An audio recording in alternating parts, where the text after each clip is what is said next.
ટ્રેને પોતાનો છેલ્લો હોર્ન વગાડ્યો. આ સ્ટેશન પર 5 મિનિટ રોકાયા પછી તે ઉપડવાની તૈયારીમાં હતી. ટ્રેનની બહાર રાત્રિનો અંધકાર છવાઈ ગયો. હોર્ન સાંભળીને ફેરિયાઓ અને વડાપાવ વેચનારાઓ ઉતાવળે નીચે ઉતર્યા અને ટ્રેન ગોકળગાયની ગતિએ તેની મુસાફરી શરૂ કરી. સોનિયા ખીચોખીચ ભરેલા જનરલ ડબ્બામાં સીટ પર ઊભી રહી. તેનો ચહેરો ઉદાસ અને નિસ્તેજ હતો. તેની આંખોમાં લાચારીનો ભાવ હતો. તેને ડબ્બામાં આસપાસ જોયું અને બેસવાની કોઈ જગ્યા દેખાઈ નહીં. તેની પાસે રિઝર્વેશન ટિકિટ માટે પૂરતા પૈસા પણ નહોતા. તેને ભાગ્યે જ જનરલ ડબ્બાની ટિકિટ મેળવી હતી. તે પરસેવાથી ભીંજાયેલી મુઠ્ઠીમાં ટિકિટ ચુસ્તપણે પકડી રાખી. સોનિયાએ કોઈક રીતે તેના શરીરને સ્થિર કર્યું. પછી એકવાર આસપાસ જોયું તો તેણે ઉપરના બર્થ પર થોડી સ્ત્રીઓને શાંતિથી સૂતી જોઈ. રાતના 11 વાગ્યા હતા, તેથી કોઈને જગાડવાની જરૂર નહોતી અને છેવટે તે એક લાંબી મુસાફરી હતી. આ એક મધ્યમ વર્ગનો રેલવે ડબ્બો હતો, એટલે કે જનરલ ડબ્બો. જેની પાસે થોડા પૈસા હતા તેઓ અહીં ટિકિટ ખરીદી શકતા. સોનિયા ક્યાં જઈ રહી હતી, તેનું લક્ષ્ય શું હતું, તે પોતે પણ જાણતી નહોતી. તે ફક્ત આ નરકી મુસાફરીથી દૂર જવા માંગતી હતી. પછી તેના હોઠમાંથી એક હળવી ચીસ નીકળી ગઈ અને તે ધ્રુજી ગઈ. ઓ દીકરી, તો અહીં કેટલો સમય ઊભી રહી શકીશ? નીચેની સીટ પર સૂતી એક વૃદ્ધ દાદીને તેના પર દયા આવી તો તે થોડી ખસી ગઈ અને તેના માટે જગ્યા બનાવી. પછી તેને પૂછ્યું, દીકરી, તું ક્યાં જઈ રહી છે? તને કઈ ખબર છે? લાંબી મુસાફરી શરૂ કરતા પહેલા તારે ઓછામાં ઓછું રિઝર્વેશન તો કરાવવું જોઈતું હતું. સોનિયા પોતાની જાત સાથે બરબરાટ કરતી રહી. પછી બેઠી, જાણે તે આ ક્ષણની રાહ જોઈ રહી હોય. તે બેઠી ત્યારે તેના મોંમાંથી એક ચીસ નીકળી ગઈ, પણ દુખાવો ઓછો ન થયો. તેનો નિસ્તેજ ચહેરો હવે પીડાથી લાલ થઈ ગયો હતો. તેની આંખોમાં લાચારી અને દુઃખ છલકાઈ ગયું. હોઠ કરડતી તેણે ડબ્બામાં રહેલી અન્ય સ્ત્રીઓ તરફ મદદની આશા સાથે જોયું. પછી તેણે પોતાની જાતને કહ્યું, હે ભગવાન, કૃપા કરીને હમણાં નહીં. મને અહીં કોણ મદદ કરશે? હમણાં નહીં, હે ભગવાન. તેને શાંતિથી ભગવાનને પ્રાર્થના કરી. પછી તેને પોતાનો જમણો હાથ તેના પેટ પર મૂક્યો. તે ગર્ભવતી હોવાથી તેના બાળકની ગતિવિધિઓ તીવ્ર બની ગઈ હતી અને તેના દિવસો ગણાઈ ગયા હતા. તે 9 મહિના અને થોડા દિવસો આંગળીઓ પર ગણી રહી હતી. આ પાંડુરંગ તેને હજુ કેટલી કસોટીઓમાંથી પસાર કરશે. બાળકના જન્મનો સમય નજીક હતો, પણ આ બાળકને આ દુનિયામાં લાવનાર ક્યાં હતો? કદાચ મારા ભાગ્યમાં મૃત્યુ જ લખેલું હશે. તેણે આંખો બંધ કરી અને તેના મોંમાંથી એક જોરદાર ચીસ નીકળી ગઈ. તેને રોકવાનો ખૂબ પ્રયાસ કર્યો, પણ દુખાવો એટલો તીવ્ર હતો કે આખરે તે ચીસો પાડી છૂટી. આ અવાજે નજીકની સ્ત્રીઓને ચોંકાવી દીધી. એક સ્ત્રી ઊભી થઈ અને સોનિયા તરફ જોયું. તે જ સમયે પીડાની વેદનામાં તેનું પલ્લું એક બાજુ પડી ગયું. તેના લાંબા જાડા કાળા વાળ વિખરાયેલા હતા. તેની જમણી આંખ પાસે મારથી કાળા નિશાન સ્પષ્ટ દેખાઈ રહ્યા હતા અને તેની આંખોમાંથી આંસુ વહી રહ્યા હતા. પીડા તેને બેવડી કરી રહી હતી. તેથી તેણે બંને હાથથી તેના પેટને મજબૂત રીતે પકડી રાખ્યું. આ જોઈને એક સ્ત્રીએ બૂમ પાડી, હે ભગવાન, આ છોકરી ગર્ભવતી છે અને તેનો ડિલિવરીનો સમય થઈ ગયો છે. જુઓ, તે સંપૂર્ણપણે બેભાન થઈ ગઈ છે.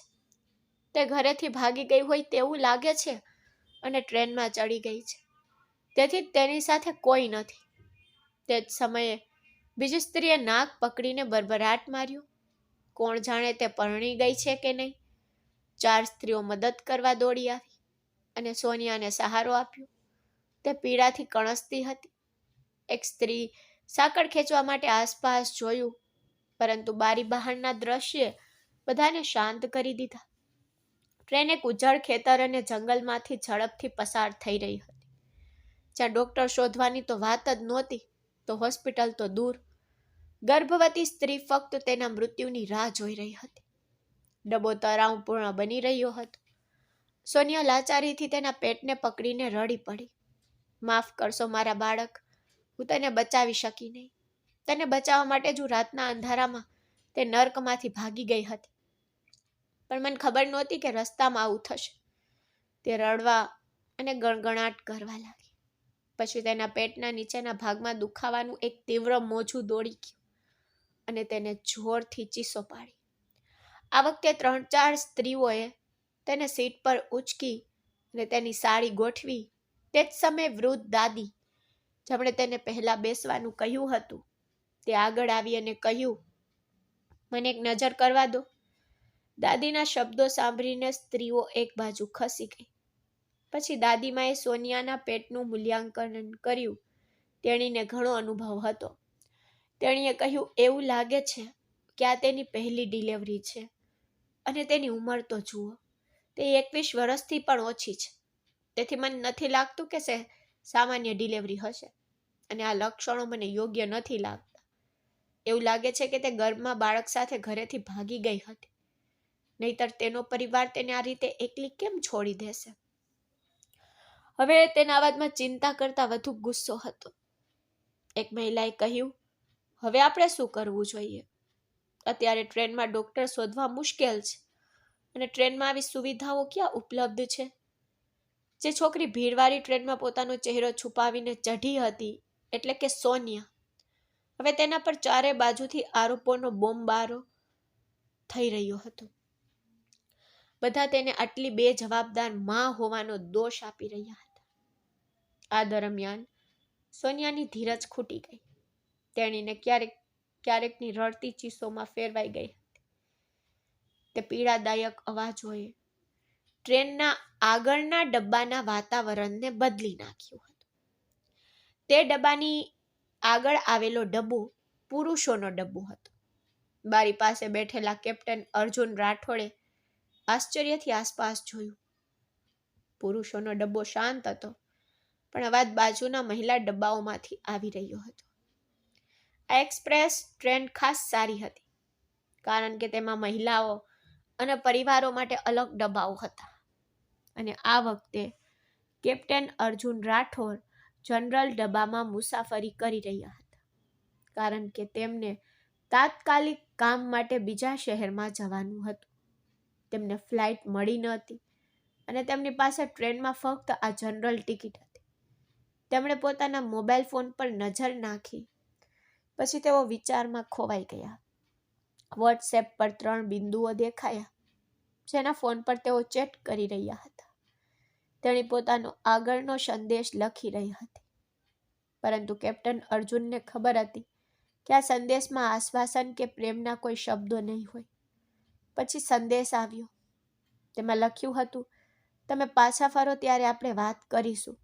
ત્યાં સુધી હું મારી ઊંઘમાં ખલેલ પહોંચાડીશ નહીં. અને તે જ સમયે બાજુના ડબ્બાઓમાંથી કેપ્ટન અર્જુનના કાનમાં એક પીડાદાયક ચીસ પડી ગઈ. તે એક ચીસ હતી જે વ્યક્તિના હૃદયને ધ્રુજાવી નાખી. કેપ્ટન અર્જુને પોતાનો મોબાઈલ ફોન ખિસ્સામાં મૂક્યો અને ઝડપથી તેની સીટ પરથી ઊભો થયો, કારણ કે તેને શું થઈ રહ્યું છે તે જોવાની જરૂર હતી. ભીડમાંથી પસાર થઈને તે 2 ડબ્બાઓને જોડતા દરવાજા પાસે પહોંચ્યો. પછી તેણે જોરથી દરવાજો ખટખટાવ્યો. દરવાજો ખોલો, અંદર કોણ છે? ત્યાં શું ચાલી રહ્યું છે? તેના શક્તિશાળી પર્વત જેવા અવાજે બીજા માણસોને જગાડ્યા. તે ભારતીય સેનામાં એક બહાદુર માણસ હતો, કેપ્ટન રેન્કમાં. તેની બોડી લેંગ્વેજ અને વ્યક્તિત્વ એવી હતી કે સૌથી પ્રતિષ્ઠિત માણસો પર તેની સામે ચૂપ થઈ જતા. જ્યારે કેપ્ટન અર્જુન વચ્ચેના દરવાજામાંથી પ્રવેશ્યો, ત્યારે સોનિયા તેની સામેની સીટ પર પીડાથી કણસતી હતી અને તેનો દુખાવો અસહ્ય બની ગયો હતો. લશ્કરી ગણવેશ પહેરેલા એક પુરુષને અંદર આવતા જોઈને તેની આસપાસની સ્ત્રીઓ એક ડગલું પાછળ હટી ગઈ, પરંતુ એક મહિલા આગળ વધી અને ડરીને આખી વાત સમજાવી કે સાહેબ, આ છોકરી છેલ્લા સ્ટેશન પર ટ્રેનમાં ચડી. તેની પાસે ટિકિટ છે, પણ તેની સાથે કોઈ નથી. તેનો ડિલિવરીનો સમય લગભગ થઈ ગયો છે અને અમારામાંથી કોઈને ખબર નથી કે કેવી રીતે બાળકને જન્મ અપાવવો. કેસ ખૂબ જ નાજુક લાગે છે. પરિસ્થિતિ સમજીને અર્જુનની આંખો પ્રશ્નોથી ભરેલી હતી. આ છોકરી કોણ હોઈ શકે? તે આટલી મોડી રાત્રે એકલી ટ્રેનમાં જ કેમ ચડી? અને આ પરિસ્થિતિમાં તેનો પરિવાર તેને સહારો આપવા માટે કેમ નથી? પણ હવે અત્યારે પ્રશ્નો પૂછવાનો તો સમય નહોતો. તેથી તેઓ દ્રઢતાથી આગળ વધ્યા. સ્પેશિયલ ફોર્સની કઠોર તાલીમ દરમિયાન તેમને યુદ્ધભૂમિ પર ઘાયલ સાથીઓના જીવ બચાવવા માટે અદ્યતન તબીબી તાલીમ આપવામાં આવી હતી. વિદેશી મિશન પર હતા ત્યારે તેઓએ કોમ્બેટ મેડિસિન કોર્સ પણ કરાવ્યો હતો, જેમાં આવી કટોકટીની ડિલિવરી માટે તાલીમનો પણ સમાવેશ થતો હતો. સદનસીબે આજે તે કામમાં આવવાનું જ હતું. હવે આ છોકરીને આ પીડામાંથી મુક્ત કરવાની તેમની ફરજ હતી. કેપ્ટન અર્જુને પોતાના ખિસ્સામાંથી મોજા કાઢીને પહેરીને શાંત પણ મક્કમ અવાજમાં કહ્યું, તમે બધા કૃપા કરીને બાજુ પર હટી જાઓ. સાડી કે દુપટ્ટામાંથી ગમે તે પડદો બનાવો. મને ખબર છે કે બાળકને કેવી રીતે ડિલિવરી કરાવી. હું જોઈશ કે શું કરવાની જરૂર છે. આ સાંભળીને સ્ત્રીઓ બરબરાટ કરવા લાગી. હે ભગવાન, એક પુરુષ આ છોકરીની ડિલિવરી કરશે? પછી એક સ્ત્રીએ કહ્યું, હે ભગવાન, આ ગરીબ છોકરીની ગરિમાનું શું બાકી રહેશે? બીજી સ્ત્રીએ કહ્યું, ઓ, તે એક સૈનિક છે. તમે સાંભળ્યું છે? એક સૈનિકનું હૃદય ખૂબ જ શુદ્ધ હોય છે, અને જો તેને પોતાના સન્માનની ચિંતા હોત તો તે આ ટ્રેનમાં એકલી આવી જ ન હોત, પણ પોતાની વસાહતમાં જ રહી હોત. આ બધું સાંભળીને કેપ્ટન અર્જુને ગુસ્સાથી માથું હલાવ્યું, કારણ કે તે અત્યારે આ બાબતો પર ધ્યાન આપવાનો સમય નહોતો. તેને પોતાનું જેકેટ ઉતાર્યું અને પીરાથી કણસતી સોનિયા પર મૂક્યું અને કહ્યું, બસ થોડી મિનિટો રાહ જુઓ. પણ સોનિયાની ચેતના લુપ્ત થઈ રહી હતી. તેણીએ ભાગ્યે જ આંખો ખુલ્લી રાખી, કારણ કે 6 ફૂટ ઊંચો પ્રભાવશાળી યુવાન તેની બાજુમાં ઊભો હતો. પીળાના મોજાઓ વચ્ચે તેને એક સુંદર બાળકને જન્મ આપ્યો. પ્રસ્તુતિ દરમિયાન સોનિયાએ પોતાને સંપૂર્ણપણે અજાણ્યા માણસને સોંપી દીધી. તે ગમે તે હોય. તેનો અવાજ કોમળ હતો. કેપ્ટન અર્જુને તેના સંપર્કો દ્વારા આગલા સ્ટેશન પર સંદેશ મોકલી દીધો હતો. તેથી રેલવે મેડિકલ ટીમે એક ઇમરજન્સી કિટ મંગાવી હતી, જે સાંકળ ખેંચીને અથવા ચાલતી ટ્રેનમાં ગાર્ડ દ્વારા પહોંચાડવામાં આવી હતી. કાર્ય મુશ્કેલ હતું, પરંતુ સોનિયાનું ભાગ્ય આ માટે નક્કી જ હતું. નાના બાળકને સ્વચ્છ કપડામાં લપેટીને તેણે તે નજીકની એક મહિલાને આપી અને પાછળ હટી ગયો.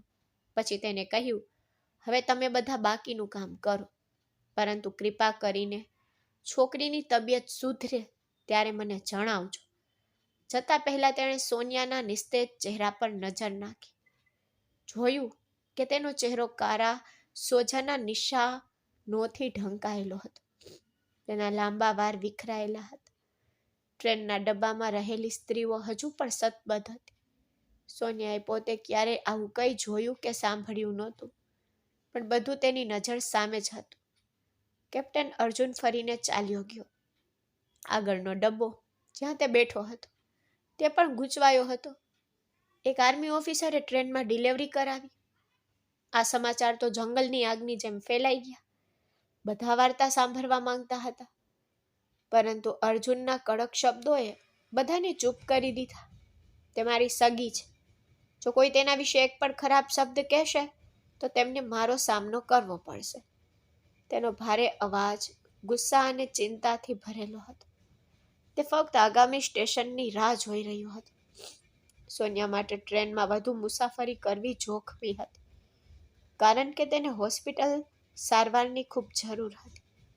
સદનસીબે આગળનું સ્ટેશન એક મોટું શહેર હતું. ઉતરતા પહેલા તેને ફોન કરીને કાર અને માણસોની વ્યવસ્થા કરી લીધી. ટ્રેન રોકાતાની સાથે જ તેમની કાર બહાર રાહ જોઈ રહી હતી. તેણે દરવાજો ખોલ્યો અને મહિલા કોચમાં ગયો. તે છોકરી ક્યાં છે? તેનો અવાજ સાંભળીને સોનિયા ડરથી આંખ મીચી ગઈ. તેના બાળકને છાતી પર પકડી લીધું.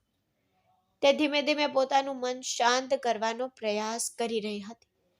અર્જુને તેને આપેલી કાળી શાલ તેના ખંભા પર વીંટળાયેલી હતી. તે પહેલા કરતાં વધુ સારી દેખાતી હતી, પણ તેનો ચહેરો હજુ પણ નિસ્તેજ હતો. તે જ સમયે કેપ્ટન અર્જુને સહારા માટે હાથ લંબાવ્યો અને કહ્યું, મારી સાથે આવો, તમારે હોસ્પિટલ જવું પડશે. સોનિયાએ ધીમેથી પૂછ્યું, તમે કોણ છો અને હું તમારી સાથે કેમ આવું? અર્જુને તેની તરફ તીક્ષ્ણ નજર નાખી. હું જ છું જેણે થોડી વાર પહેલા તમને અને તમારા બાળકને મૃત્યુના જડબામાંથી પાછા ખેંચ્યા હતા. જો હું ઈચ્છું તો હું તારી સામે પોલીસ કેસ પણ નોંધાવી શકું છું. રાત્રે આ સમયે તું કોનાથી ભાગી રહી છે મને ખબર નથી, પણ અત્યારે તું શાંતિથી મારી સાથે આવે તે સારું છે. તેણે તેના જવાબની રાહ જોઈ નહીં. ધીમે ધીમે પણ મજબૂતાઈથી તે તેને પકડી રાખી. તેના મોંમાંથી એક પણ શબ્દ નીકળ્યો નહીં અને સોનિયાએ વિરોધ પણ ન કર્યો. અર્જુન તેને ટ્રેનમાંથી નીચે ઉતારી ગયો. આ તેની પહેલી ટ્રેન મુસાફરી હતી અને તે એટલી ભયાનક કે તેણે પોતાની જાતને શપથ લીધા કે તે ફરી ક્યારેય ટ્રેનમાં મુસાફરી નહીં કરે. તેમની કાર સ્ટેશનની બહાર પાર્ક કરવામાં આવી. સોનિયાને પાછળની સીટ પર બેસાડવામાં આવી હતી. બસ ત્યારે જ તેના ગાલ પરથી બે આંસુ વહી ગયા. પછી તે રડતી રડતી બોલી, તમે મારા માટે આ બધું કેમ કરી રહ્યા છો? હું તમને ઓળખતી પણ નથી. તમે કોણ છો? તે રડતી રડતી બોલી. ડ્રાઈવરની બાજુમાં આગળ બેઠેલા કેપ્ટન અર્જુને પાછળ જોયું અને કહ્યું, મને મસીહા માનો. બસ એટલું જ. તમારી બાકીની વાર્તા હું પછી સાંભળીશ. મારી પાસે હમણાં માટે સમય નથી, તેને કડકાઈથી કહ્યું અને સોનિયાને ચૂપ કરી દીધી. કાર એક આધુનિક હોસ્પિટલની સામે ઊભી રહી.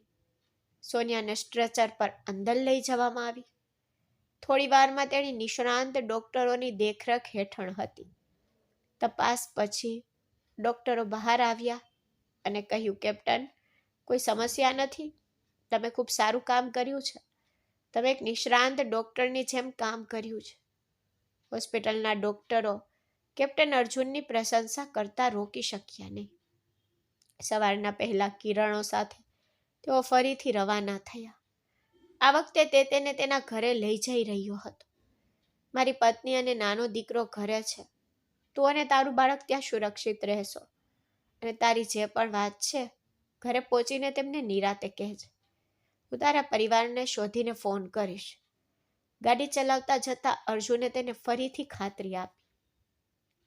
આ સાંભળીને સોનિયાનું હૃદય કડવાશથી ભરાઈ ગયું. કોણ પરિવાર જેને મને આ સ્થિતિમાં છોડી દીધી? કાર અજાણ્યા રસ્તાઓ પર ઝડપથી દોડી રહી હતી. સોનિયાએ થાકીને આંખો બંધ કરી, કારણ કે તેનું જીવન એક જ રાતમાં બદલાઈ ગયું અને તે પણ એક અજાણી વ્યક્તિની મદદથી. તેની પાસે વિશ્વાસ કરવા સિવાય કોઈ વિકલ્પ જ નહોતો. મોટા શહેરથી દૂર કોકણના એક નાના ગામમાં જૂના ઘરમાં અંધાધૂંધી હતી. ઓ જુઓ, આ છોકરી રાતના અંધારામાં ઘરેથી ભાગી ગઈ. તેને તો અમારા ચહેરા પર કાદવ લગાવી દીધો. અંજના દેવી આંગણામાં ઊભી રહી જોરથી ચીસો પાડી રહી હતી. અંજના દેવી હમણાં જ જાગી હતી. તેને ખાતરી હતી કે તેની વહુ સોનિયાએ હંમેશાની જેમ દૂધ ઉકાળ્યું હશે, માખણ કાઢ્યું હશે, તેના આટું નાસ્તો બનાવ્યો હશે અને રૂમમાંથી બહાર આવતાની સાથે જ તે તેને ગરમ નાસ્તાની પ્લેટ પીરસશે. પરંતુ આજે વારંવાર અવાજ કરવા છતાં તે આવી નહીં. અંજના દેવી હંમેશા પોતાના દીકરા પંકજના મૃત્યુ માટે સોનિયાને દોષી ઠેરવતી. પણ આજે સોનિયા ઘરે નહોતી. તેનો નાનો ઓરડો ખાલી હતો.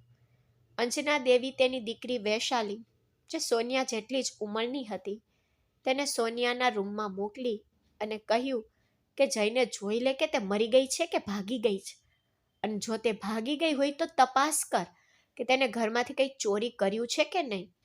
મારા ઘરેણાં અને પૈસા તો તેમની જગ્યાએ છે કે નહીં? વૈશાલી રૂમમાં ગઈ. થોડી વાર પછી પાછી આવી અને કહ્યું, ના મમ્મી, તારી વસ્તુઓ તો એમ જ છે. ભાભીએ ફક્ત તેના કપડાં જ લીધા છે. આ સાંભળીને અંજના દેવીની ચીસો વધુ વધી ગઈ. અંદરના રૂમમાં સૂતો દીપક તેની ચીસોથી જાગી ગયો. તેને સૂર્યોદય સુધી સૂવાની આદત હતી, પણ આજે તેની માએ તેની ઊંઘમાં ખલેલ પહોંચાડી હતી. આટલી વહેલી સવારે તું મને કેમ હેરાન કરે છે? આળસથી આંખો ચોળતા તેણે બહાર નીકળતા કહ્યું. અંજના દેવીએ તેના દીકરા તરફ જોયું. 27 વર્ષનો આ બેકાર, કોઈ કામ કે જવાબદારી વગરનો, આખો દિવસ ગામના બસ સ્ટોપ પર ગુંડાઓ સાથે ફરતો અને મોડી રાત સુધી ભટકતો. એ જ તેનું એકમાત્ર કામ હતું. અન્ના દેવીએ આંખો ચડાવી કહ્યું, તારી ભાભી સોડિયા ઘરેથી ભાગી ગઈ છે. પહેલાં તે તારા ભાઈને ખાઈ ગઈ અને હવે ભાગીને તેને આપણને બદનામ કર્યા. હવે ગામ લોકો આપણા પર થૂકશે. મારા પંકજનું તો નસીબ કેવું હતું, અને મેં તેને કોની સાથે પરણાવ્યું? આ સાંભળીને અંજના દેવી છાતી પીટતા રડવા લાગી. આ સાંભળીને દીપકના આળસુ હાથ છૂટા પડી ગયા. ભાભી ભાગી ગઈ? તેની આંખોમાં ભયનો એક નિશાન છવાઈ ગયો. તેણે જોરથી બૂમ પાડી, તે ક્યાં ભાગી ગઈ? શું તેણે કોઈને કહ્યું? તેણે ગભરાઈને તેની મા અને બહેન તરફ જોયું, પરંતુ બંને ફક્ત નોકરાણીના ભાગી જવાના દુઃખમાં ડૂબી ગઈ હતી. કારણ કે સોનાલી તેમની વહુ નહોતી, એક નોકરાણી હતી. દીપકમાં કોઈને કહેવાની હિંમત નહોતી. તેણે પોતાને સાંત્વના આપી. પછી દીપકે પોતાની શર્ટની સ્લીવ નીચે ખેંચી, જ્યાં સોનિયાના નખના તાજા ઘા હજુ પણ દેખાતા હતા. તેને પોતાના બચાવ માટે દર વખતે પ્રતિકાર કર્યો હતો, પરંતુ 19 વર્ષની ગર્ભવતી સ્ત્રીની તુલના 27 વર્ષના સ્નાયુબંધ પુરુષ સાથે કેવી રીતે થઈ શકે? દીપકે તેની માને શાંત કરવાનો પ્રયાસ કર્યો અને કહ્યું, મમ્મી રડશો નહીં, તે ક્યાં ભાગી જશે? તે આટલા મોટા પેટ સાથે 4 રસ્તા પણ પાર નહીં કરી શકે. હું તેને શોધી કાઢીશ. આટલું કહીને તેણે ખિસ્સામાંથી ફોન કાઢ્યો અને તેના ગુંડા મિત્રોને ફોન કર્યો. હું તેને શોધી કાઢીશ. સોનિયાના દેખાવનું વર્ણન કર્યા પછી તેને ફોન કાપી નાખ્યો. તેની મા તરફ ફરીને તેણે ગુસ્સાથી બૂમ પાડી, મેં તમને પહેલેથી જ કહ્યું હતું ને મમ્મી, ભૈયાના લગ્ન ત્યાં ન કરાવો. પછી તેણે બરબરાટ કર્યો, ભાઈ પંકજ ક્યાં અને આ સોનિયા ક્યાં? પણ સોનિયાનો ગોરો ચહેરો, તેના લાંબા જાડા વાળ, તેની સાદગી અને તેની સુંદરતા યાદ કરીને દીપકની વાસના ફરી ભડકી ઉઠી. તેને 1000 વાર પ્રયાસ કર્યો હતો, પરંતુ તે સોનિયાનો ફાયદો ઉઠાવી શક્યો નહોતો.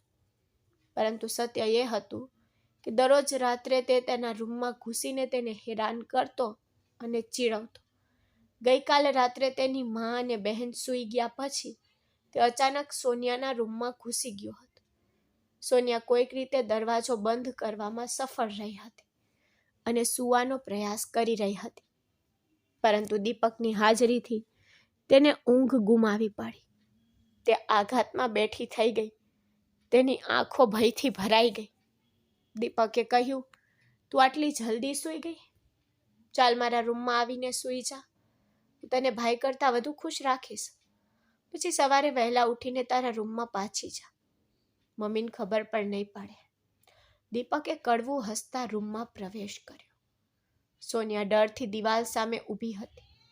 તેના પતિના મૃત્યુ પછી તેની હાલત વધુ ખરાબ થઈ ગઈ હતી.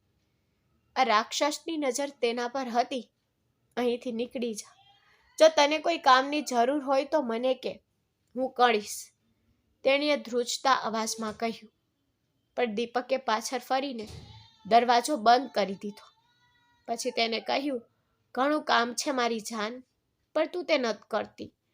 મા તને આખો દિવસ કામ કરાવે છે. જો તું કેટલી થાકી જાય છે. તેથી હું તને કહું છું, મારી વાત માની જા. હું તને નવી સાડીઓ, ઘરેણાં ખરીદીને આપીશ, અને હા પૈસા પણ. તારી ડિલિવરી નજીક છે ને, પણ મમ્મીએ તને નથી આપ્યા દવા માટે એક પૈસો. તેઓ વાત કરતા કરતા ધીમે ધીમે તેની નજીક ગઈ. સોનિયાને દિવાલ તોડીને ભાગી જવાનું મન થયું, કારણ કે આ રાક્ષસ તેને દરરોજ આ રીતે પરેશાન કરતો. તે રડતી અને વિનંતી કરતી, હું તારી ભાભી છું, તારા મૃત ભાઈની પત્ની, થોડી તો શરમ રાખ. પણ તેને કહ્યું, હવે બંધ કર.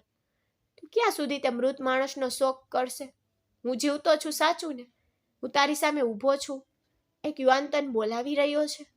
તારું હૃદય બિલકુલ પીગળતું નથી, તેણે બેશરમીથી કહ્યું. પછી તે આગળ વધ્યો અને સોનિયાના ગળામાં હાથ નાખવાનો પ્રયાસ કર્યો, પણ સોનિયાએ તેને ઝડપથી ધક્કો મારી દીધો. તેના હાથ પર તેના નખથી ઊંડા નિશાન છોડી દીધા, જેનાથી દીપકની આંખો ગુસ્સાથી લાલ થઈ ગઈ. પછી તેણે ગુસ્સાથી કહ્યું, શું તને ખબર નથી કે હું હિંમત પણ વાપરી શકું છું અને આ ઘરમાં મને રોકવા માટે કોઈ નથી? દીપકે તેના જમણા હાથમાં પકડીને જોરથી ઝટકો માર્યો. સોનિયાની આંખોમાં આંસુ આવી ગયા. તેણીએ પીડાથી આંખો બંધ કરી. તેના પેટના નીચેના ભાગમાં તીવ્ર પીડા હતી, કારણ કે તેના દિવસો ડિલિવરીના હતા. પરંતુ આ ઘરમાં કોઈને પરવા નહોતી. મારપીટ રોજિંદી ઘટના હતી, છતાં તેની સાસુ તરફથી મારપીટ એક સામાન્ય ઘટના હતી. તે તેના પર જે કંઈ મળે તે ફેંકી દેતી. દુર્વ્યવહાર એ રોજિંદી ઘટના હતી. આ બધું હોવા છતાં તે અહીં રહેવા તૈયાર હતી, કારણ કે તેના માતા પિતા ગુજરી ગયા હતા. તેના કોઈ ભાઈ બહેન નહોતા, અથવા તો તેનો દુનિયામાં બીજો કોઈ સહારો નહોતો.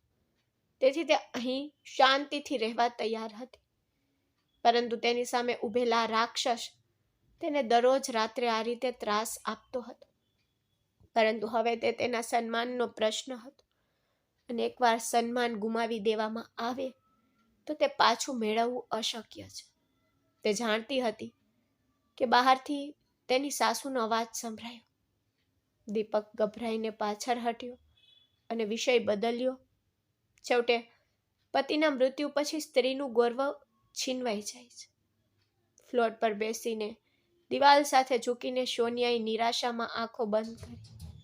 તેણીએ પોતાનું મન બનાવી લીધું હતું કે જો આગામી બાળક પુત્રી હોય, જ્યાં તેની પોતાની માની પ્રતિષ્ઠા સુરક્ષિત ન હોય, તો દીકરીનો જન્મ આપવાનો શું ફાયદો?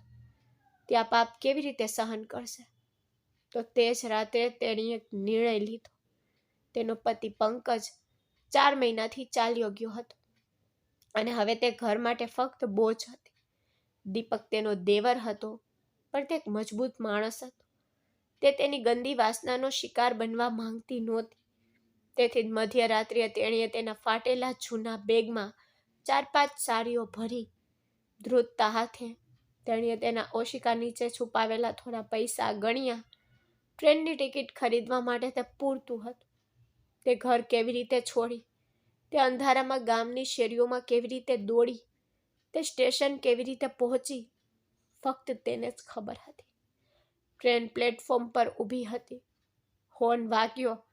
ધ્રુજતા હાથે તેની ટિકિટ લઈને ટ્રેનમાં ચડી ગઈ. તેને ખબર નહોતી કે આગળ શું થવાનું છે. થોડી વાર પછી કારે અચાનક બ્રેક મારી અને સોનિયાની આંખો ખુલી ગઈ. પછી તેના ખોળામાં રહેલું નાનું બાળક રડવા લાગ્યું. કેપ્ટન અર્જુન કારમાંથી બહાર નીકળ્યો અને કહ્યું, અંદર આવો, ચાલો. તેના અવાજમાં પણ એ જ કઠોરતા હતી. બહારના તેજસ્વી પ્રકાશમાં સોનિયાએ અર્જુન તરફ જોયું. તે મોંઘા પોશાક પહેરેલો હતો અને જે ઘર સામે કાર રોકાઈ હતી તે કોઈ મહેલથી ઓછી નહોતી. તે એક વૈભવી સફેદ બંગલો હતો, જેના મુખ્ય દરવાજા પર એક બોર્ડ હતું, રાઠોડ નિવાસ.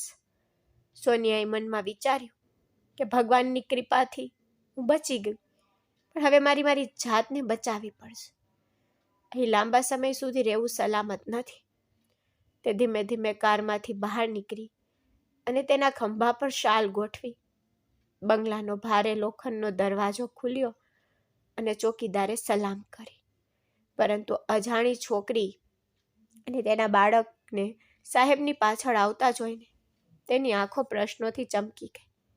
તેને કંઈ કહ્યું નહીં. તેઓ લોનમાંથી પસાર થઈ રહ્યા હતા ત્યારે અંદરથી લગભગ 5 કે 6 વર્ષનો એક છોકરો દોડતો આવ્યો. બાળકને જોઈને કેપ્ટન અર્જુનનો કડક ચહેરો ચમકી ગયો. છોકરાએ દોડીને તેને ગળે લગાવ્યો. પા, તમે ક્યાં ગયા હતા? મને તમારી ખૂબ યાદ આવી. મમ્મી કહી રહી હતી કે તમે ઘણા સમયથી દૂર છો. અર્જુનના ચહેરા પરનું સ્મિત એક જ ક્ષણમાં ગાયબ થઈ ગયું. અને આ આંટી કોણ છે? બાળકે સોનિયા તરફ જોઈને પૂછ્યું. સોનિયા શરમાઈને ત્યાં ઊભી હતી. એટલામાં મુખ્ય દરવાજો ખુલ્યો અને એક સ્ત્રી બહાર આવી.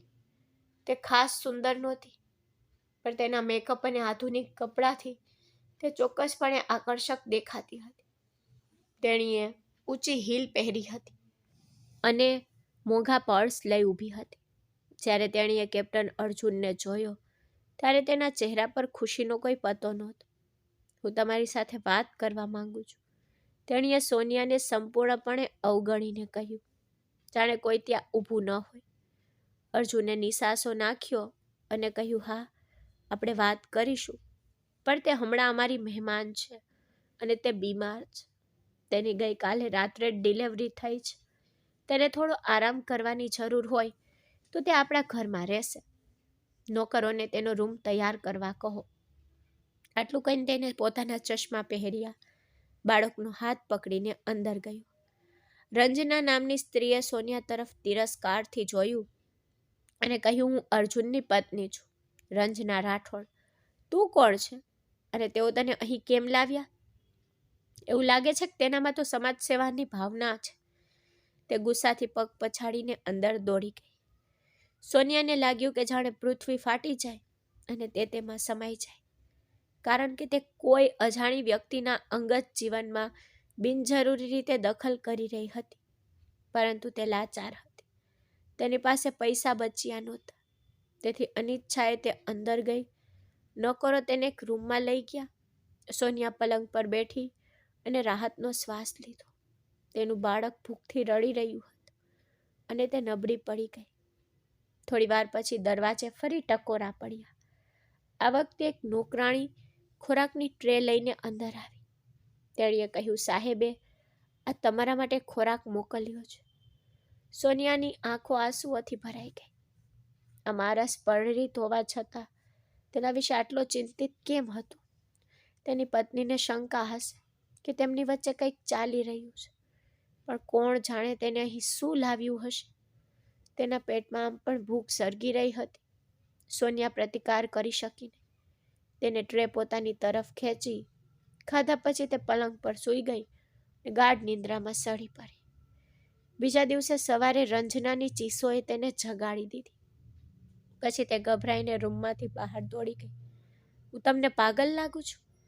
તમે એક યુવાન છોકરીને ઘરે લાવ્યા અને તેની સંભાળ રાખવા માટે બધા નોકરને મોકલી દીધા. હું બધું સમજુ છું.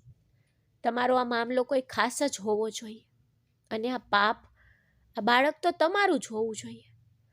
રંજનાના ઘૃણાસ્પદ આરોપ પર સોનિયાના કાન લાલ થઈ ગયા. તેની સામે ઊભેલા કેપ્ટન અર્જુન રાઠોડે હતાશામાં તેના કપાળ પર હાથ માર્યો. તારી જીભ સંભાળ રંજના, તને શું થયું છે? મેં તને ગઈ રાત્રે કહ્યું હતું ને કે હું આ છોકરીને ટ્રેનમાં મળ્યો હતો. હું તેની તપાસ કરી રહ્યો છું. હું તેને ઓળખી કાઢતા જ તેને જ્યાં જવાની જરૂર પડશે ત્યાં મોકલી દઈશ. અર્જુને રંજનાને શાંત પાડવાનો ખૂબ પ્રયાસ કર્યો. દરવાજા પર ઊભેલી સોનિયા આ સાંભળીને હચમચી ગઈ. એક એવા ઘરમાં જ્યાં કંઈ પણ તેનું સન્માન કે તેનું જીવન પણ સુરક્ષિત નહોતું, અને હવે તો તેનું આ નાનું બાળક પણ હતું. તેની આંખોમાં આંસુ આવી ગયા. ત્યારે જ અંજનાએ અર્જુનની બહેનની નકલ કરીને તેને ટોણો માર્યો. મારે કંઈ સાંભળવું નથી. તમારે જે કંઈ કરવું છે તે જલ્દી કરો, કારણ કે મેં તમને 1000 વાર કહ્યું છે કે પહેલાં તમારા ગવાર સંબંધીઓને આમંત્રણ ન આપો. છતાં તમે આજે તમારી બંને બહેનોને રાત્રિ ભોજન માટે આમંત્રણ આપ્યું અને એવો ઢોંગ કર્યો કે તમે તેમને મળવા માંગો છો. જાણે તમે નોકરી પર જવાને બદલે હિમા લઈ ગયા હોય. રંજનાના કઠોર શબ્દોથી અર્જુનનો ચહેરો ગુસ્સાથી લાલ થઈ ગયો, પરંતુ તેને પોતાનો સંયમ જાળવી રાખ્યો, કારણ કે ફક્ત તે જ જાણતો હતો કે તે કયા સમયથી પસાર થઈ રહ્યો છે. રંજના, તારા રૂમમાં જા. આપણે આ વિશે ચર્ચા ન કરીએ તે સારું છે. મેં નોકરાણીને કહ્યું છે તે રસોઈ બનાવશે. તારે ચિંતા કરવાની જરૂર નથી. બસ તે છોકરી માટે તારું મોં બંધ રાખ. અર્જુને કડક સૂચના આપી, પણ રંજનાને કોઈ પરવા નહોતી. પગ પછાડીને તે તેના રૂમમાં ગઈ. જતી વખતે તેણે દરવાજા પર ઊભેલી સોનિયા પર સરકતી નજર નાખી. હું કંઈ ભૂલીશ નહીં. હવે સોનિયાને દોષિત લાગ્યું. જાણે તેણે કંઈક ચોરી લીધું હોય. તે રાત્રે નોકરાણી તેના માટે સ્વચ્છ સાડી અને બ્લાઉઝ લાવી હતી. તેથી તેણે સ્નાન કર્યું અને આ પહેર્યું. મુસાફરી અને ડિલિવરી પછી તે આખરે બદલાઈ ગઈ હતી. હવે તે સ્વચ્છ અને શાંત દેખાતી હતી. થોડી વાર પછી તે રૂમમાં આવ્યો. તેને કહ્યું, મારી પત્ની થોડી ગુસ્સે છે.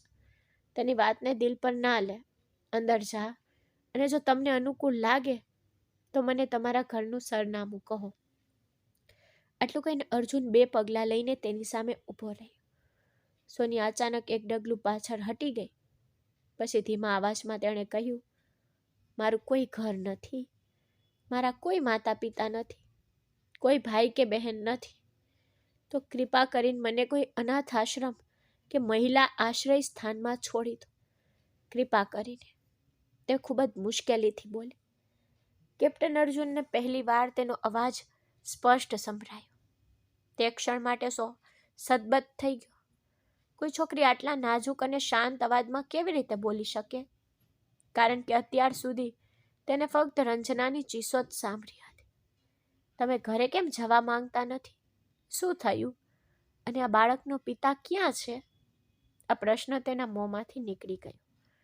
આનાથી સોનિયાના મનમાં પ્રશ્નોનું તોફાન ઊભું થયું. કારણ કે તેણે આખી જિંદગી ફક્ત પીડા જ સહન કરી હતી. કમનસીબે તેની પાસે લગ્ન કે પતિનું કોઈ સબૂત નહોતું.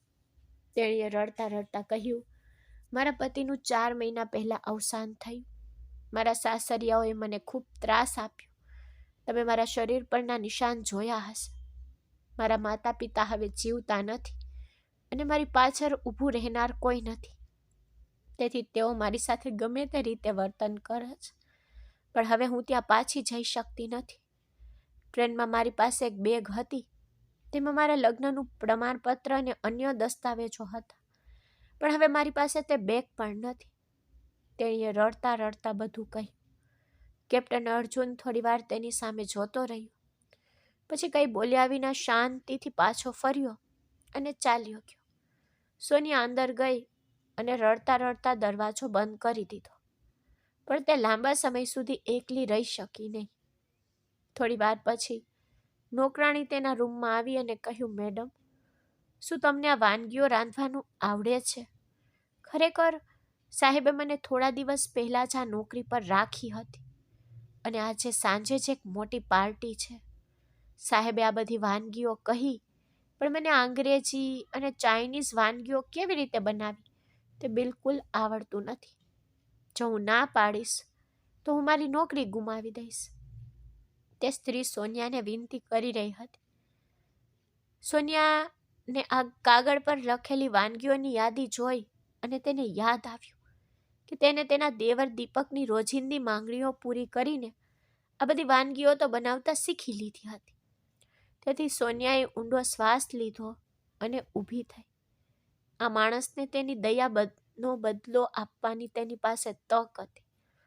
આ વિચારીને તેણે કહ્યું, ઠીક છે, તમે રસોડામાં તૈયારી શરૂ કરો. હું તરત જ આવીશ. નોકરાણી ગઈ અને તૈયારી શરૂ કરી. તે દરમિયાન સોનિયાએ બાળકને ખવડાવ્યું, તેને સુવડાવ્યું અને પછી રસોડામાં પાછી આવી. પરંતુ જ્યાં સુધી યાદીમાંની બધી વાનગીઓ તૈયાર ન થાય ત્યાં સુધી તે રોકાવાની નહોતી. તેણીએ ગયા દિવસે જ બાળકને જન્મ આપ્યો હતો. તેથી તેમાં કોઈ શક્તિ નહોતી. પરંતુ તેણી જે વ્યક્તિએ તેને સહારો આપ્યો હતો તેના માટે તે કંઈ પણ કરવા તૈયાર હતી. સાંજ સુધીમાં બધો ખોરાક તૈયાર હતો. પરંતુ હવે સોનિયા થાકી ગઈ હતી. જ્યારે મહેમાનોની ગાડી બહાર આવી ત્યારે તે ઉતાવળમાં તેના રૂમમાં ગઈ. તેના રૂમમાં પ્રવેશતા પહેલા સોનિયાએ રંજનાને તેના રૂમમાંથી બહાર નીકળતી જોઈને આપમેળે નીચે જોયું. રંજનાએ ડિઝાઇનર સાડી, ભારે મેકઅપ અને ઊંચી હીલવાળા સેન્ડલ પહેર્યા હતા. તે એકદમ હિરોઈન દેખાતી હતી. પણ તેના ચહેરા પર તે કુદરતી મીઠાશ કે સુંદરતાનો અભાવ હતો. સોનિયા મહેમાનોની સામે આવવા માંગતી નહોતી. તેથી તેણે દરવાજો બંધ કરી દીધો. બહાર હાસ્ય અને આનંદના અવાજો ગુંજી ઉઠ્યા. અર્જુનની 2 બહેનો આવી ગઈ હતી. ટેબલ પર અર્જુનની નાની બહેન મધુબાલાએ તેના વખાણ કર્યા. ભાઈ, આજનું ભોજન અદ્ભુત છે. એવું નથી લાગતું કે નોકરાણીએ રસોઈ બનાવી હોય. કદાચ ભાભી આજે ખાસ રાંધ્યું હશે. મધુબાલાના પ્રશ્ન પર અર્જુનને શાંતિથી પાણીનો ગ્લાસ ઉપાડ્યો. એટલામાં પાછળથી નોકરાણી બોલી, ના સાહેબ, મેં આ વાનગીઓ નથી બનાવી. જે મહેમાન આવી છે ને તેને આ બધું બનાવ્યું. તે ખૂબ જ દયાળુ છોકરી છે. તેને ગઈકાલે જ તો બાળકનો જન્મ થયો, છતાં તે આખું ભોજન રાંધ્યું. અને હા, તે 4 કલાક સુધી રસોડામાં ઊભી રહી. માલિકે તેના માટે ઘણું બધું કર્યું, બદલામાં તે આ જ કરી રહી હતી. નોકરાણીએ ઉતાવળમાં સત્ય કહ્યું. આ સાંભળીને રાત્રિ ભોજનના ટેબલ પર કબ્રસ્તાન જેવી શાંતિ છવાઈ ગઈ. તે છોકરી કોણ છે? અર્જુનની બંને બહેનોની આંખો એક જ પ્રશ્નથી ભરાઈ ગઈ. રંજના ગુસ્સાથી ઊભી રહી. પછી તેણીએ પોતાની પ્લેટ ટેબલ પર પછાડી અને કહ્યું, તમે બંને સાંભળો છો? તમારા ભાઈ ઘરે એક નવી છોકરી લાવ્યા છે, એક યુવાન છોકરી, અને આ સજ્જન કહે છે કે તે મારા માટે કોઈ નથી. હવે જો તે આ છોકરીને થોડા દિવસ પણ ઘરમાં રાખશે ને તો હું ચાલી જઈશ. હું તમને આ કહી રહી છું. રંજનાની ધીરજ ખૂટી ગઈ હતી. તે પાગલ થઈ રહી હોય તેમ ચીસો પાડી રહી હતી. ટેબલ પર બેઠેલા અર્જુનનો 5 વર્ષનો દીકરો બબલુ ડરથી ધ્રુજી ગયો. ત્યારે જ નોકરાણીને પોતાની ભૂલનો અહેસાસ થયો, પણ ઘણું મોડું થઈ ગયું હતું. અર્જુન અત્યાર સુધી શાંતિથી બધું સહન કરી રહ્યો હતો, પણ હવે તેની ધીરજનો અંત આવી ગયો હતો. તેણે તેના હાથમાંથી પાણીનો ગ્લાસ જમીન પર ફેંકી દીધો અને ગર્જના કરી, રંજના, હવે બંધ કર. હું તારા ઘૃણાસ્પદ, શંકાસ્પદ સ્વભાવથી કંટાળી ગયો છું. તને બિલકુલ શરમ નથી? મહેમાનો સામે આવું વર્તન કરું? મેં તને 1000 વાર કહ્યું કે મેં તે છોકરીને ટ્રેનમાં ખૂબ જ ખરાબ હાલતમાં જોઈ. તે તેના સાસરિયાઓના જુલ્મથી ભાગી ગઈ છે. નહીં તમે મારા પર શંકા કરી રહ્યા છો? જો હું બીજા કોઈ સાથે રહેવા માંગતો હોત તો મેં અમારા લગ્નના પહેલા વર્ષમાં તે કરી નાખ્યું હોત. ફક્ત મારા દીકરા બબલુ માટે તારા જેવી ઝઘડાળુ અને શંકાશીલ સ્ત્રી સાથે રહું છું. અને હવે મારે તમને કોઈ ખુલાસો આપવાની જરૂર નથી. જો તમે રહેવા માંગતા હો તો અહીં રહો, અથવા જ્યાં ઈચ્છો ત્યાં જાઓ. તેને ખૂબ જ કડવા સ્વરમાં કહ્યું અને પછી અચાનક ઉઠીને તેના રૂમમાં ગયો. રંજના ગુસ્સામાં ટેબલ પરથી વસ્તુઓ ફેંકવા લાગી. અર્જુનની બંને બહેનો આ જોઈને સતબત થઈ ગઈ. જોકે તેઓ જાણતી હતી કે તેમની ભાભીની હરકતો કંઈ રોકી શકશે નહીં. તેઓ જાણવા માટે ખૂબ જ ઉત્સુક હતા કે તે રૂમમાં છુપાયેલું મહેમાન કોણ છે, પરંતુ અર્જુન તેમને મળવા દેતો નહોતો. તેના બદલે તેને કહ્યું, રંજના પાગલ થઈ ગઈ છે. હમણાં માટે તમારે બંને ઘરે જવું જોઈએ. તે ખૂબ જ લાચાર છોકરી છે. મેં મારા સંપર્કોને પૂછ્યું કે તેના સાસરિયાઓ ખરેખર ક્રૂર છે, તેથી જ હું તેને પાછી નથી મોકલી રહ્યો. અર્જુને તેની બહેનોને સ્પષ્ટ કહી દીધું, તેથી તેઓ બંને શાંતિથી ચાલ્યા ગયા. પરંતુ રંજના આખી રાત ચીસો પાડતી રહી અને અંતે ઊંઘની ગોળીઓ ખાઈને સૂઈ ગઈ. સોનિયા તે દરમિયાન સમજી શકી નહીં કે રંજના આટલી ગુસ્સે કેમ હતી. તેનો પતિ તેને ખૂબ પ્રેમ કરતો હતો. તેમનો 5 વર્ષનો એક સુંદર પુત્ર હતો. તેની પાસે ઘણી સંપત્તિ, તેનું જીવન એકદમ સંપૂર્ણ, છતાં રંજના અને અર્જુનને પતિ પત્ની જેવો પ્રેમ કેમ નથી? સોનિયા પોતાને તેના રૂમમાં બંધ કરી દીધી. તે બીજા દિવસની બપોર સુધી બહાર ન આવી. તેણે કેપ્ટન અર્જુનને બારીમાંથી તેની કારમાં જતા જોયા તો તેને પડદા બંધ કરી દીધા. તેને ડર હતો કે રંજના તેને બારી પાસે જોશે અને વળી તેનાથી ઘરમાં બિનજરૂરી દલીલ થશે. તેને વિચાર્યું કે મારે રંજના મેડમ સાથે વાત કરવી પડશે. હું આ ઘરમાં લાંબા સમય સુધી નહીં રહું, તેથી તેને જાતે જ કહેવું વધુ સારું છે. મને થોડા પૈસા આપો, હું મારી જાતે જ ચાલી જઈશ. આ વિચારીને તેણી હિંમત ભેગી કરીને ધીમે ધીમે રૂમમાંથી બહાર નીકળી ગઈ. બપોરનું મૌન ઘર પર છવાઈ ગયું. શિયાળો હતો. ઝાંખો પ્રકાશ ઝડપથી ફેલાઈ ગયો હતો. જેના કારણે અંધારું લાગતું હતું. અર્જુન હજુ પાછો ફર્યો નહોતો. નોકરાણી ક્યાંય દેખાતી નહોતી. તેણે કોઈ અવાજ ન કરતી રંજનાના રૂમ તરફ આગળ વધી, પરંતુ અચાનક તે અટકી ગઈ. રૂમની અંદરથી રંજનાનું હાસ્ય સંભળાયું, પરંતુ તે એક શાંત ને વિચિત્ર હાસ્ય હતું. સોનિયાનો હાથ દરવાજાના હેન્ડલ પર લટકેલો હતો. જોકે તે જાણતી હતી કે અર્જુન તો હજી ઘરે પાછો ફર્યો નથી અને રંજના ફોન પર વાત કરી રહી છે. આ વિચારીને તે ધીમેથી દરવાજો ખોલ્યો, પરંતુ અંદરનું દ્રશ્ય જોઈને સોનિયા ચોંકી ગઈ. તે 2 ડગલા પાછળ હટી ગઈ, કારણ કે અંદર રંજના પલંગ પર આરામથી સૂતી હતી અને તેની બાજુમાં એક વિચિત્ર યુવાન બેઠો હતો. ઓ ભગવાન, માફ કરશો, મને ખબર નહોતી. સોનિયા ગભરાઈને પાછળ ફરી, પણ અંદર બેઠેલી રંજના નિસ્તેજ દેખાતી હતી. તેને તેના પ્રેમીનો હાથ પકડી રાખ્યો હતો. રંજનાનો તે અજાણ્યા પુરુષ સાથેનો સંબંધ ફક્ત પતિ પત્ની વચ્ચેનો જ હતો. સોનિયા સમજવા માટે એટલી ભોળી નહોતી. ભલે અજાણતા, તે હવે આ પાપની સાક્ષી બની ગઈ. ધ્રુજતા પગ સાથે તે ઝડપથી તેના રૂમમાં દોડી ગઈ. તેને ખબર નહોતી કે શું થવાનું છે. રૂમમાં બેચેનીથી ફર્યા પછી તેણે નક્કી કર્યું કે હું અહીં એક ક્ષણ પણ નહીં રહું. કેપ્ટન અર્જુનની પત્ની તેની પીઠ પાછળ તેની સાથે છેતરપિંડી કરી રહી હતી અને સોનિયાએ તે જોઈ લીધું. હું અહીં રહી શકતી નથી એવું વિચારીને તે તેના બાળકને ઉપાડવા અને તેની શાલ તેને વીંટાળવા પલંગ તરફ દોડી ગઈ. બસ દરવાજો ખુલ્યો અને રંજનાનો ચહેરો લાલ થઈ ગયો. મારા રૂમમાં ઘૂસવાની હિંમત કેવી રીતે થઈ? હું તારી આંખો કાઢી નાખીશ. મન કે તે શું જોયું?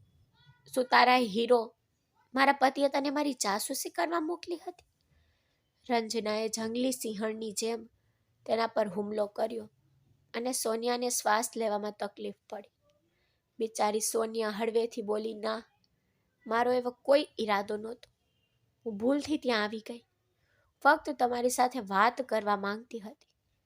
સોનિયાના શબ્દો સાંભળીને રંજનાએ તેના ગાલ પર જોરથી થપ્પડ મારી, જેનાથી તે જમીન પર પડી ગઈ. રંજનાએ ગુસ્સામાં કહ્યું, આ બકવાસ બંધ કર. તું નાલાયક સ્ત્રી, મારા પતિ માટે રસોઈ બનાવી? શું વિચારે છે? તું તેનું દિલ જીતી લઈશ અને આ ઘરમાં તારી જગ્યા બનાવીશ? પછી રંજનાએ તેના વાળ પકડીને જમીન પર ખેંચી ગઈ. સોનિયાના હોઠમાંથી એક પીડાદાયક ચીસ નીકળી ગઈ. કૃપા કરીને મારા વાળ છોડી દો. હું મારી જાતે ચાલી જઈશ.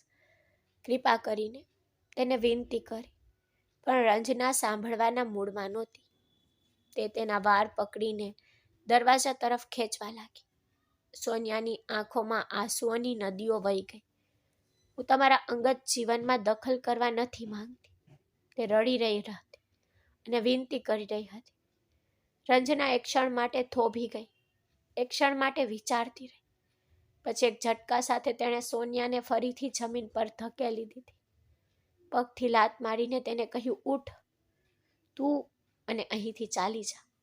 અને હા, જો તું મારા પતિ સામે તારું મોં ખોલશે તો હું તને આ દુનિયામાં ક્યાંય શાંતિથી રહેવા નહીં દઉં. સમજાયું? રંજનાની આંખોમાં આગ ભભૂકી રહી હતી. સોનિયા રડતી રડતી ઊભી થઈ.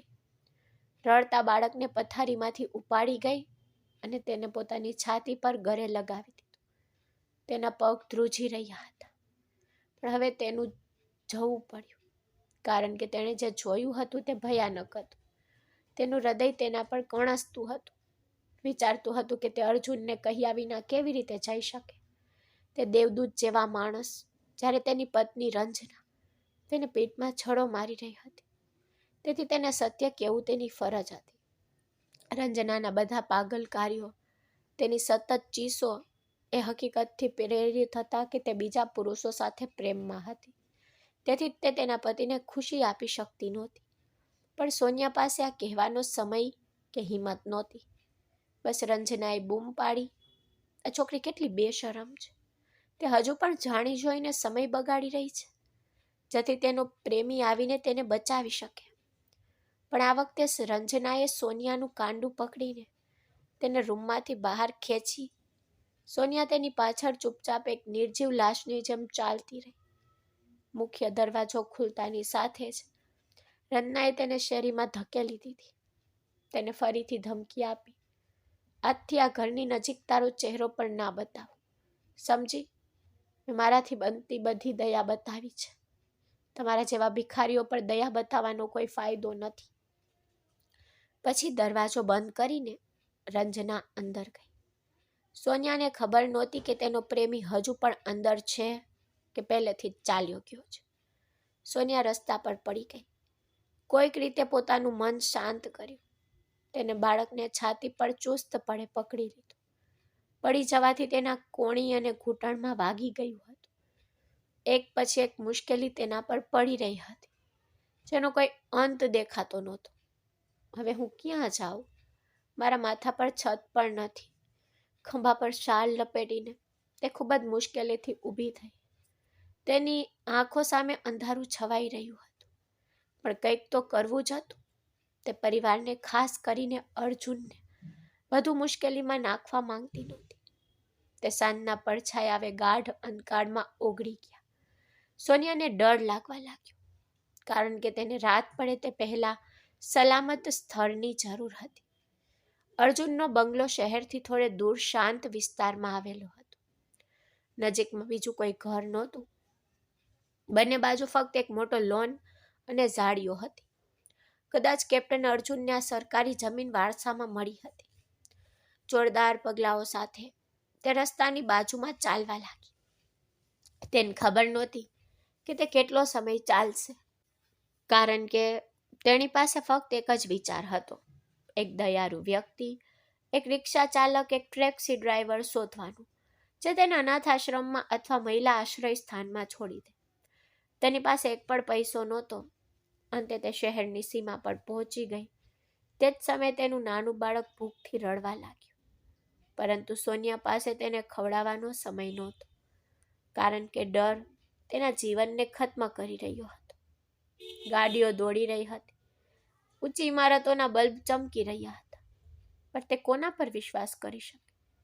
દરેક ચહેરો તેને શંકાસ્પદ લાગતો હતો. પછી તેણીને લાગ્યું કે કોઈ તેને જોઈ રહ્યું છે.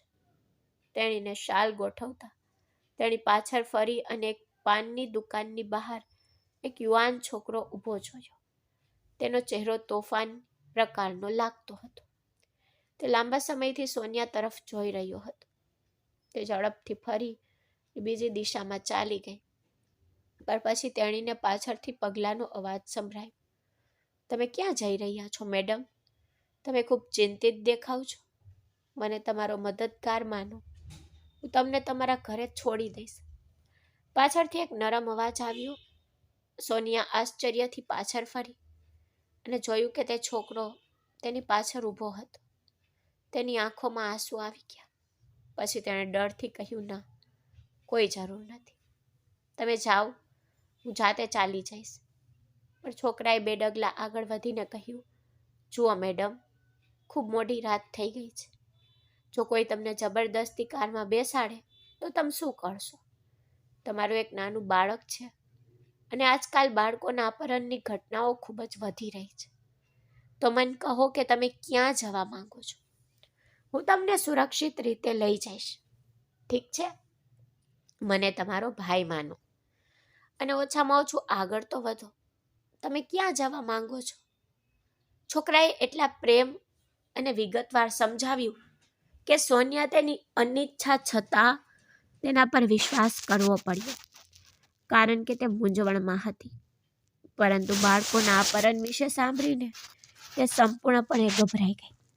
તેથી તે બોલી, કૃપા કરીને મને મહિલા આશ્રય સ્થાનમાં છોડી દો. આ દુનિયામાં મારું કોઈ નથી. હું તમારી કૃપા ક્યારેય ભૂલીશ નહીં. મારી પાસે તમને આપવા માટે પૈસા પણ નથી. આટલું કહીને તે આંસુઓથી ભરાઈ ગઈ. પછી છોકરાની આંખો સહાનુભૂતિથી ચમકી ઉઠી. પછી તેણે રસ્તા પર એક રિક્ષા રોકી અને કહ્યું, આ રિક્ષામાં બેસો, હું તમને મહિલા આશ્રમમાં છોડી દઈશ. સોનિયાને વિશ્વાસ ન આવ્યો કે તેની સમસ્યા આટલી સરળતાથી ઉકેલાઈ જશે.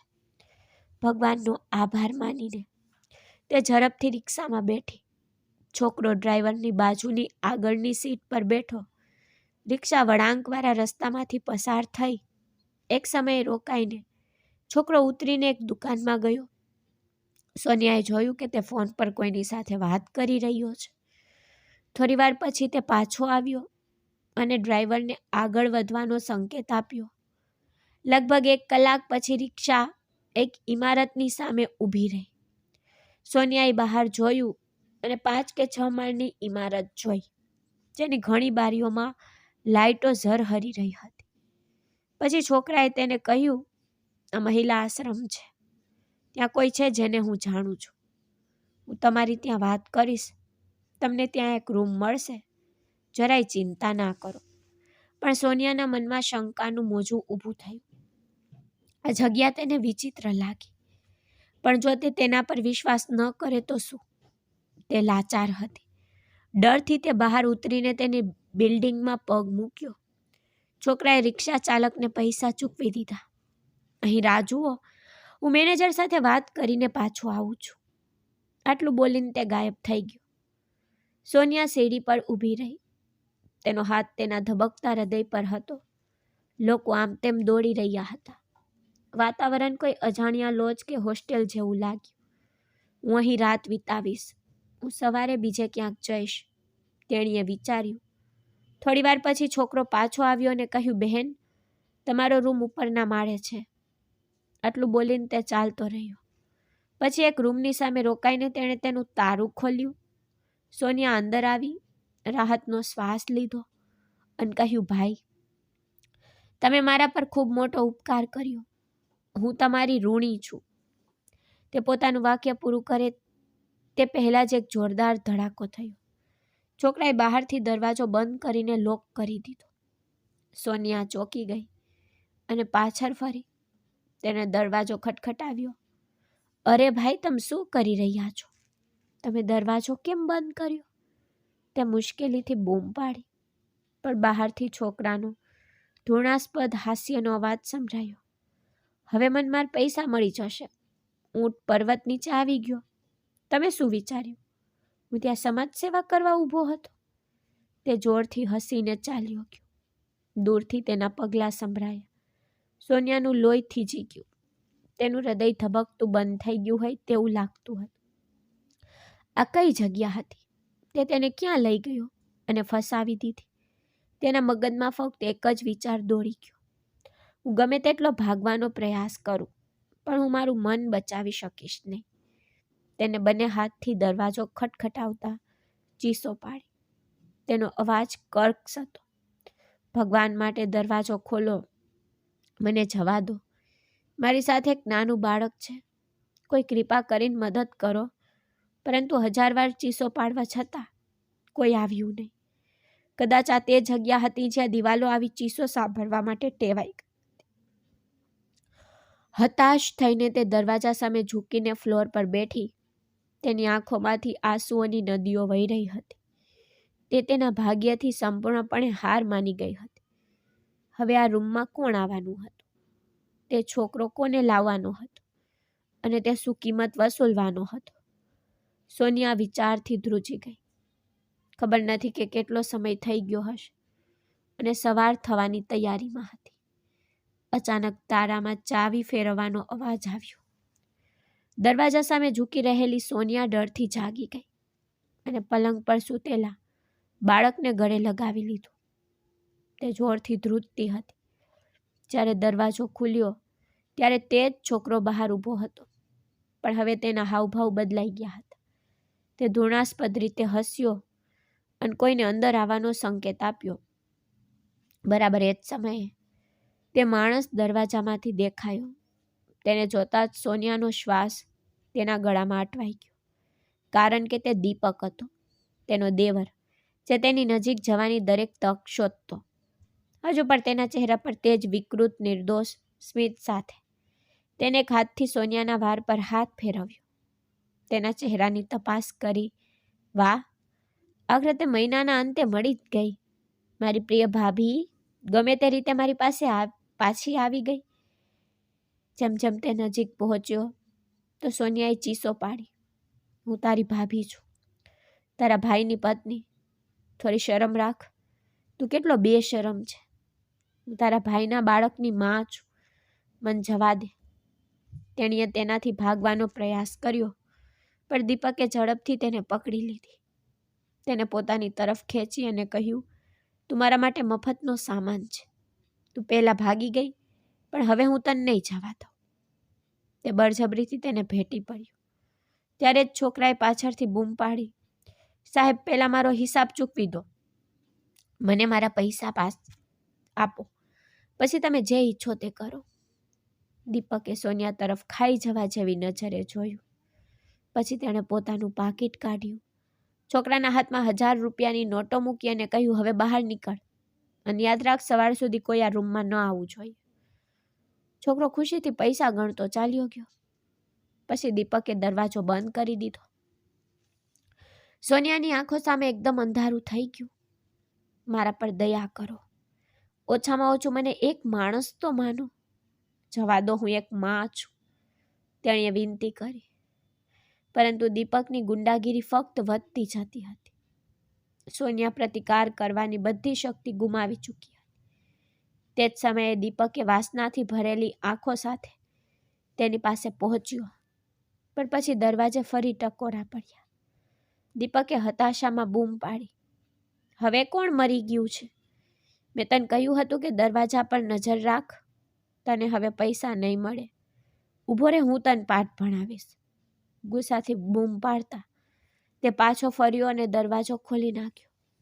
પરંતુ બીજી ક્ષણે તે હવામાં પડી ગયો અને એક જોરદાર મુક્કો તેના ચહેરા પર વાગ્યો. સોનિયાએ સદબત આઘાતમાં જોયું તો એ કેપ્ટન અર્જુન હતો. એની આંખો ગુસ્સાથી લાલ થઈ ગઈ હતી. એને સિંહની જેમ હુમલો કર્યો, દીપક પર હુમલો કર્યો, જે જમીન પર પડી ગયો. આ વસ્તુ મફત નથી, સમજાયું? અર્જુને ગર્જના કરી. જે છોકરીને મેં મૃત્યુથી બચાવી, શું કોઈ તેના પર ખરાબ નજર નાખશે? હું આ સહન નથી કરી શકતો. એ દીપક પર મુક્કા વરસાવતો રહ્યો. સોનિયા 2 ડગલા પાછળ હટી ગઈ, કારણ કે આ એ જ માણસ હતો જે પહેલા પણ તેને બચાવવા આવ્યો અને આજે ફરી આવ્યો. શું એ માણસ હતો કે કોઈ દેવ, જે દરેક મુશ્કેલીમાં તેની મદદ માટે દોડી આવતો હતો? પણ દીપક ત્યાં પડેલો હવે હાથ જોડીને માફી માંગી રહ્યો હતો. દીપકને માર માર્યા પછી અર્જુન અટકી ગયો. તેને શ્વાસ લેવામાં તકલીફ પડી રહી હતી. તેથી તેણે ઊંડો શ્વાસ લીધો અને કહ્યું, મારી માણસોએ તારા દલાલને ઉપાડી લીધો અને હવે તારો વારો છે. હવે તો તું આખી જિંદગી જેલમાં સડીશ. આટલું કહીને અર્જુને દીપકના ચહેરા પર એક છેલ્લો જોરદાર મુક્કો માર્યો અને તેને કૂતરાની જેમ જમીન પર પછાડી દીધો. દીપક પીડાથી કરડતો ત્યાં જ સૂતો હતો. સોનિયાએ આંસુભરી આંખો સાથે ઉપર જોયું અને કહ્યું, કૃપા કરીને મને જવા દો. ખૂબ ખૂબ આભાર. તમે મારો જીવ બચાવ્યો છે. ફક્ત એકવાર નહીં, પણ ઘણી વાર. તેનો અવાજ રડવાથી ભારે હતો. તે અર્જુનને રંજના વિશે બધું કહેવા માંગતી હતી. તેની પત્ની તેની સાથે છેતરપિંડી કરી રહી છે. પરંતુ અર્જુન શાંત પગલાઓ સાથે તેની ખૂબ નજીક આવીને કહ્યું, જો હું તને ન જવા વિનંતી કરું તો શું તું મારી સાથે રહેશે? અર્જુને નરમ, સૌમ્ય અવાજમાં પૂછ્યું અને સોનિયા થીજી ગઈ. પછી અર્જુને આગળ કહ્યું, મેં તારી આંખોમાં એ માતૃત્વનો પ્રેમ જોયો. હું તારા બાળકને પિતા જેવો પ્રેમ અને અધિકાર આપીશ. બદલામાં તું મારા દીકરા બબલુને માનો પ્રેમ આપશે, કારણ કે મારી પતિ રંજના મને છોડીને ચાલી ગઈ છે. હકીકતમાં મેં તેને મારા જીવનમાંથી કાઢી મૂકી છે. સોનિયાના ચહેરા પરનો પ્રશ્ન જોઈને તેણે સ્પષ્ટતા કરી, મારા રૂમમાં તે જે કંઈ જોયું હતું તે બધું મને ખબર હતી, પણ મેં તેમને અવગણ્યું. મેં મારા પોતાના દીકરા માટે બધું સહન કર્યું, પણ આજે તે બધી હદો ઓળંગી ગઈ. મારી ગેરહાજરીમાં તે માણસને મારા પોતાના ઘરમાં લાવી. અમારી સહનશીલતાની બહાર હતો. તેથી મેં તેને તરત જ બહાર કાઢી મૂકી અને અમારો સંબંધ સમાપ્ત થઈ ગયો. આ કહેતા અર્જુનનો અવાજ ભારે થઈ ગયો. સોનિયા, મારું ઘર બરબાદ થઈ ગયું. તું તેને ફરીથી બનાવશે? હું મારું હૃદય તારા ચરણોમાં મૂકું છું. શું તું આ ઘર, આ તૂટેલા પરિવારને ફરીથી જીવંત બનાવશે? તે આશ્ચર્ય અને આશા સાથે તેની તરફ જોયું. શું તું મારી સાથે લગ્ન કરીશ? તું મારી બનીશ? હું તને સહારો આપવા માટે મારો હાથ લંબાવું છું. શું તું મને સહારો આપીશ? જો તમે ઈચ્છો તો આપણે એકબીજાના ખાલીપણાને ભણી શકીએ છીએ. આ સાથે અર્જુને તેનો જમણો હાથ તેની તરફ લંબાવ્યો. સોનિયા થોડી વાર તે હાથ તરફ તાકી રહી, કારણ કે તેના જીવનમાં માણસ કરતાં વધુ પ્રેમ અને આદર કોઈ આપી શકે નહીં. અને તે પણ સમજી ગઈ કે તે અને તેનું બાળક આ સુરક્ષિત આશ્રય સ્થાન સિવાય બીજે ક્યાંય સુરક્ષિત ન હોઈ શકે. તેથી તેણે તેની આંખોમાંથી આંસુ લૂછીને ધીમેથી કહ્યું. તેણે અર્જુનના મજબૂત હાથમાં પોતાનો હાથ મૂક્યો. હવે બંનેને એકબીજાના જીવનમાં ખાલીપણાને ભરવાનું હતું. હવે તેમના બાળકો બબલુ અને સોનિયાના નાના બાળકને તેમના માતા પિતાનો સંપૂર્ણ પ્રેમ મળવાનો હતો. એક શાંતિપૂર્ણ અને આરામદાયક જીવન શરૂ થવાનું હતું. તેથી અર્જુનના ચહેરા પર આત્મવિશ્વાસ સંપૂર્ણ સ્મિત ખીલ્યું. તોફાન હવે શમી ગયું હતું અને એક નવી સુંદર સવાર ઉગી રહી હતી. તો મિત્રો, જો તમને સોનિયાની વાર્તા ગમી હોય તો આ વિડીયોને લાઈક કરવાનું અને ચેનલને સબસ્ક્રાઈબ કરવાનું ભૂલશો નહીં. આપણે ફરી એક નવી વાર્તામાં મળીશું. ત્યાં સુધી બાય બાય. ધન્યવાદ.